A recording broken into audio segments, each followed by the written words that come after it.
जय Hind colonel JS. सोडी sir. जय हिंद, बहुत बहुत शुक्रिया समय देने के लिए। Thank you sir. जय हिंद राजेश जी, ये मेरा सौभाग्य कि मैं आपके चैनल पर हूं। शुक्रिया सर, आपने समय निकाला मेरे लिए, मेरे दर्शकों के लिए। कर्नल सोडी सर, जिस प्रकार से हमने देखा सऊदी अरब में यूक्रेन को लेकर अमेरिका रूस के बीच बातचीत हुई, यूरोप को नहीं बुलाया गया, यूक्रेन को नहीं बुलाया गया, लेकिन बातचीत हुई। और जिस प्रकार से अब चीजें निकलकर सामने आ रही हैं कि इस पूरी समिट में यूक्रेन को शामिल नहीं किया जाएगा, जो भी फैसला होगा वो अमेरिका और रूस ही मिलकर लेंगे। उस इस स्टेप के बाद, इस कदम के बाद अब सवाल उठ रहे हैं कि क्या वाकई में अमेरिका के ऊपर ट्रस्ट किया जा सकता है या फिर नहीं, क्योंकि यूक्रेन अगर रूस से लड़ रहा था या इस हालत में पहुंचा तो उसके पीछे कहीं ना कहीं एक अमेरिका मौजूद था। अमेरिका उसको लगातार उकसा रहा था। दूसरी तरफ हम देख रहे हैं कि कई दुनिया के देश हैं जहां पर अमेरिका की मौजूदगी है, जो और वो अमेरिका के सहारे ही चाइना को और रशिया को जो है आंखें दिखा रहे हैं। तो क्या उन देशों के लिए भी ये सबक होगा कि आप आंखें बंद कर कर डोनाल्ड ट्रंप अमेरिका पर ट्रस्ट नहीं कर सकते हैं? कंसोड़ी सर। राजेश जी, 70 के दशक में अमेरिका के राष्ट्रीय सुरक्षा सलाहकार हेनरी किसिंगर होते थे और उन्होंने बहुत ही प्रसिद्ध बयान दिया था जब उन्होंने कहा था कि अमेरिका का दुश्मन होना खतरनाक हो सकता है, लेकिन अमेरिका का दोस्त होना घातक सिद्ध होगा। ये बात जो उन्होंने दशकों पहले कही थी, ये आज भी उतनी ही सही और सटीक है। जिस तरह से अमेरिका ने यूक्रेन से अपना हाथ पीछे कर लिया, जिस तरह अमेरिका ने नाटो से अपना हाथ पीछे कर लिया, ये पूरी तरह हर देश के लिए सबक और सीख है जो आंख बंद करके अमेरिका पे भरोसा करते हैं। अगर यूक्रेनी राष्ट्रपति जेलेंस्की ने कुछ किताबें और लेख पढ़े होते इंटरनेशनल रिलेशन और जियोपॉलिटिक्स पे, वो कभी जिद नहीं करते यूक्रेन की नाटो सदस्यता के लिए, जिसकी वजह से ये युद्ध शुरू हुआ। क्योंकि पिछले 10-15 साल में अमेरिका ने किसी भी अपने दोस्त देश के लिए कोई सैनिक नहीं भेजा है। वो हथियार और पैसा जरूर भेजते हैं, लेकिन उसका काफी गुना उसको वापस वसूल लेते हैं। जैसे अभी डोनाल्ड ट्रंप ने जेलेंस्की को प्रस्ताव दिया 7 फरवरी को, जो कि एक बड़ा कॉन्फिडेंशियल डॉक्यूमेंट है जो लीक हो गया और कल ही पूरे ग्लोबल मीडिया में आया कि 7 फरवरी को अमेरिका से प्रस्ताव गया यूक्रेन को कि अमेरिका यूक्रेन को $500 अरब देगा, लेकिन उसके बाद यूक्रेन की रेयर अर्थ मिनरल्स, उसके खजाने, उसके एयरपोर्ट, उसके पोर्ट्स, बंदरगाह, सब पे अमेरिका का कब्जा होगा। यानी कि एक सीधे लाइन में बोलूं तो यूक्रेन का बेड़ा गर्क हो जाएगा। आर्थिक तरीके से, सैनिक तरीके से तो हो ही चुका है, बिल्कुल पूरी तरह वो बर्बाद हो चुका है रूस के जैसे। जो कुछ कसर बाकी थी वो रूस आर्थिक तरीके से कर देगा। यानी कि साफ शब्दों में कहना कि किसी भी देश को, चाहे ताइवान हो, फिलीपींस हो, जापान हो, भारत भी हो, हमें किसी पे भरोसा नहीं करना चाहिए। सारे देशों को जिन्हें युद्ध का खतरा है, और युद्ध का खतरा आज की दुनिया में सिर्फ चीन से है, जिनको भी युद्ध का खतरा, उन्हें अपनी तैयारी करनी चाहिए। अन्यथा आने वाले समय में जो यूक्रेन का हाल हुआ, जो नाटो का हाल हुआ, वो इन देशों के साथ भी हो सकता है। मैं एक आखिरी टिप्पणी करना चाहूंगा।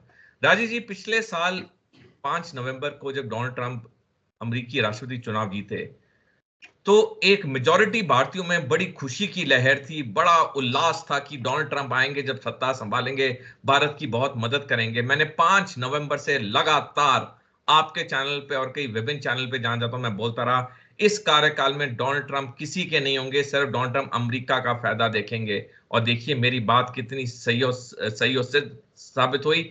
जब से उन्होंने सत्ता संभाली 20 जनवरी को इस साल, उन्होंने ऐसे निर्णय लिए जिससे उनके करीबी दोस्त भी खफा होने लग गए।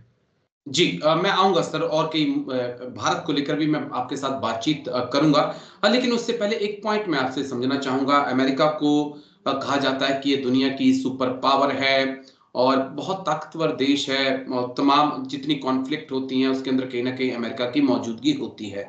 लेकिन हम देखते हैं सर, पिछले 3-4 दशक से अमेरिका रन छोड़ जो है वो देश आया, सामने निकल कर आया है। वो वियतनाम की जंग हो, वहां से भी हारा।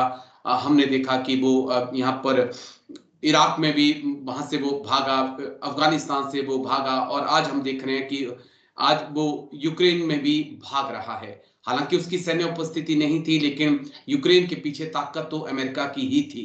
अमेरिका की ही मिसाइलें थी, अमेरिका का ही गोला बारूद था और प्लानिंग भी पूरी अमेरिका की ही थी। इस बीच अमेरिका का इस प्रकार से रण छोड़कर भागना, क्या ये चाइना जैसे देशों के लिए एक मौका होगा? राजेश जी, बिल्कुल, इसमें कोई शक नहीं है। चाइना के लिए नहीं बल्कि रूस के लिए भी बहुत बड़ा एक मौका होगा, जिससे दोनों रूस और चाइना पूरी तरह से उसे एक्सप्लॉइट करेंगे। अमेरिका ने अपनी चादर इतनी फैला रही थी कि उसके लिए अब दिक्कत हो रहा था। और डोनाल्ड ट्रंप की जो ये बातें थी, जो कि वहां के नागरिकों को बड़ी भाई, हालांकि अमेरिका का पूरा मीडिया हाउस, जितने बड़े बड़े लोग थे, सारे कहते डोनाल्ड ट्रंप ये इलेक्शन हारेंगे। लेकिन अमेरिकी जनता ने बहुत बड़ी मेजोरिटी से डोनाल्ड ट्रंप को जिताया, क्योंकि हर अमेरिकी नागरिक अंदर से जानता था या दुखी था कि हमारा इतना टैक्स पेयर का पैसा इन युद्धों पे क्यों बर्बाद हो रहा है, जब हमारा कोई लेना देना नहीं है।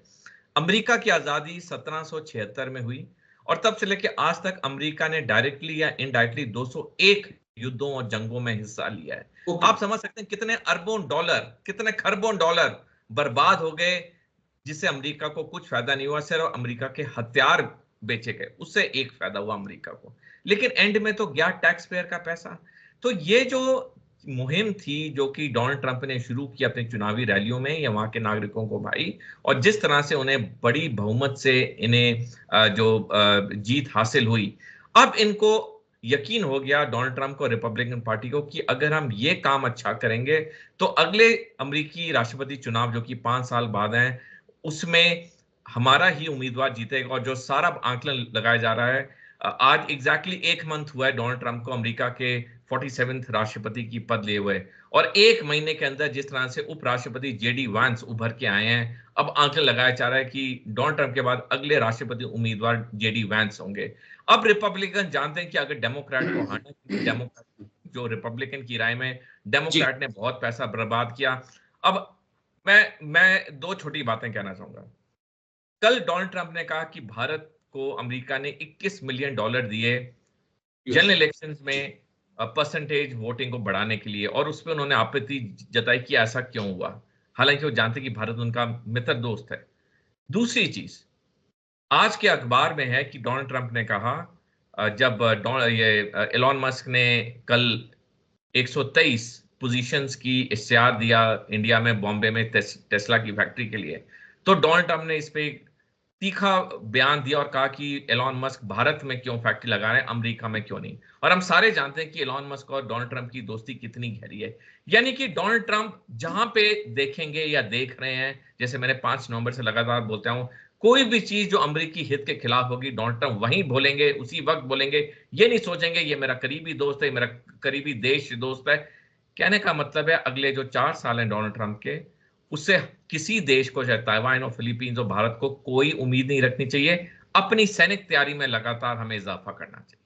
बस एक आखिरी सवाल, क्योंकि सेना से ही, डिफेंस से ही जुड़े हुए मुद्दे हैं। जिस प्रकार से F-35 को लेकर चर्चाएं चल रही हैं, जिस प्रकार से और ये खबरें आ रही हैं कि अमेरिका चाहता है कि भारत हमसे सबसे ज्यादा हथियार खरीदे, चाहे उसमें हौजर तोप हो, ड्रोन हो, या दूसरे तरह के जो इक्विपमेंट हैं, वेपन्स हैं, वो हमसे ले। तो क्या इस वक्त एक प्रेक्सर टैक्टिक्स जो है वो डोनाल्ड ट्रंप अपना रहे हैं कि हमारे साथ आपने अगर रहना है, अगर हमारा दोस्त बनना है, तो आपको हमारे से वेपन खरीदने पड़ेंगे? राजेश जी, 2021 में इलॉन मस्क ने ट्वीट किया था और कहा था कि F-35 लड़ाकू विमान बिल्कुल एक पैसे की बर्बादी है और इस पे इतना पैसा नहीं खर्च होना चाहिए, क्योंकि ये निकम्मा लड़ाकू विमान है। अब जब डोनाल्ड ट्रंप ने मोदी जी की अमेरिकी यात्रा पे कहा कि भारत को अमेरिका से F-35 लड़ाकू विमान खरीदने चाहिए, तब इलॉन मस्क का तेवर बदला है, क्योंकि अब वो सरकार के साथ है। मेरे कहने का मतलब है, जब इतने बड़े बड़े लोगों ने उस पर आपत्ति जताई है, और सबसे बड़ी चीज, अमेरिका हमें F-35 लड़ाकू विमान के साथ ट्रांसफर टेक्नोलॉजी नहीं दे रहा है, जबकि रूस अपने Su-57 लड़ाकू विमान के साथ हमें ट्रांसफर टेक्नोलॉजी दे रहा है। तो यही एक सबसे बड़ा पैरामीटर हो जाता है कि कल कोई देश आपके साथ खड़ा हो ना हो, अगर आपको टेक्नोलॉजी भी नहीं है तो हवाई जहाज किसी काम के नहीं होंगे, अगर आपको एक स्पेयर भी नहीं वहां से मिलेगा।